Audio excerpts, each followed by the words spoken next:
Hey guys, welcome back to my channel. I'm Melissa and I'm a dietitian, and this is a cook with me video. So if you saw my last cook with me video, I made Brussels sprout tacos, and I said that I like doing these style of videos because a lot of the things that I make regularly, I really don't have a recipe for, and I like sharing them, but it feels weird doing a formal recipe video for something you don't have a recipe for. So I'm just gonna show you how I make this Trader Joe's cauliflower gnocchi that we have probably once a week, most weeks.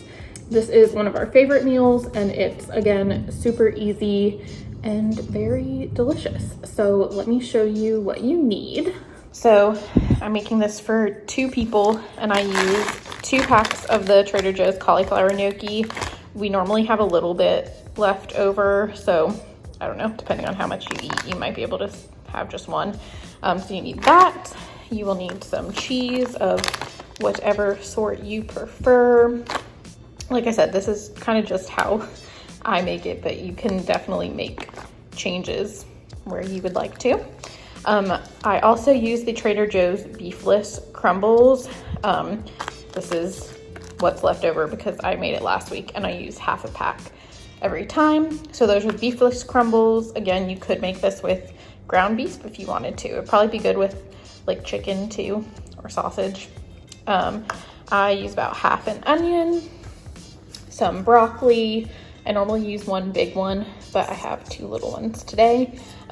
You probably could use a bunch of different vegetables as well if you wanted to.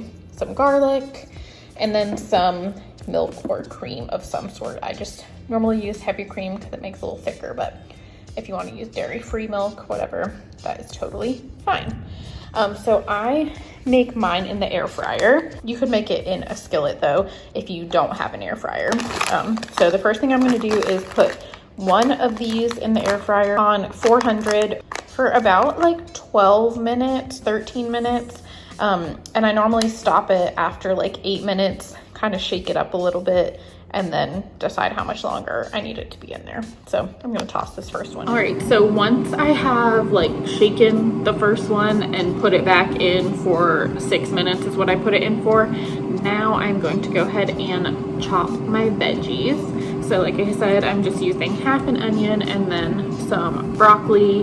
I'm just gonna like slice this really thin and then cut the broccoli into like pretty small florets.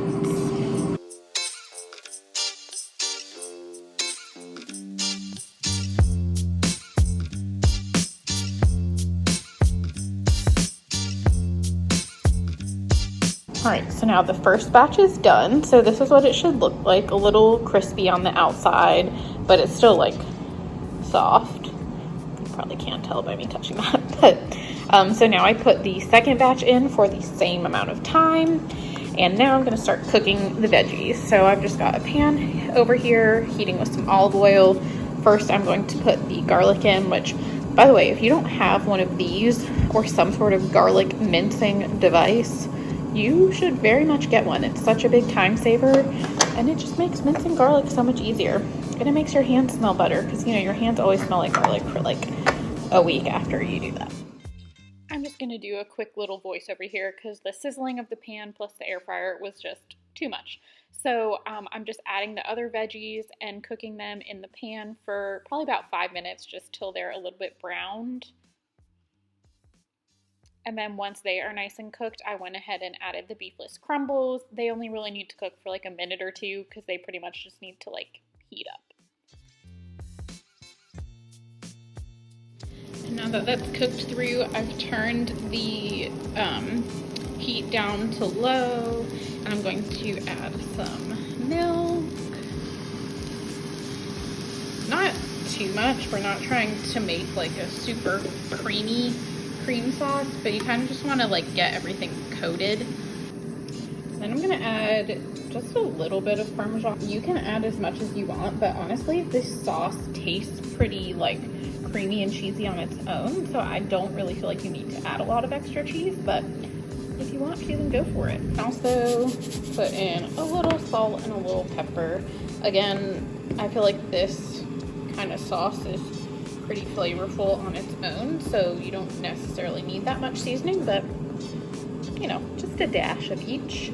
And then once that has been simmering a little bit, you can go ahead and add your gnocchi in. This is just the first batch. The second batch is finishing up, hopefully any second now. All right, and then once you've added your second one, there you have it. I feel like the focus isn't very good because it's steaming up at the camera, but that is the finished dish. So again, super easy, very delicious, packed full of veggies, and if you want it to be vegetarian. So hopefully you guys enjoyed this little cook with me to make my favorite cauliflower gnocchi recipe. Let me know if you do make it, or if you have another way that you really like to cook the cauliflower gnocchi. Let me know in the comments too, because honestly, this is like the only way we ever cook it because it's so delicious. If you liked this video, give it a thumbs up. Make sure you are subscribed. And yeah, thank you guys for watching. I will see you next week. Bye.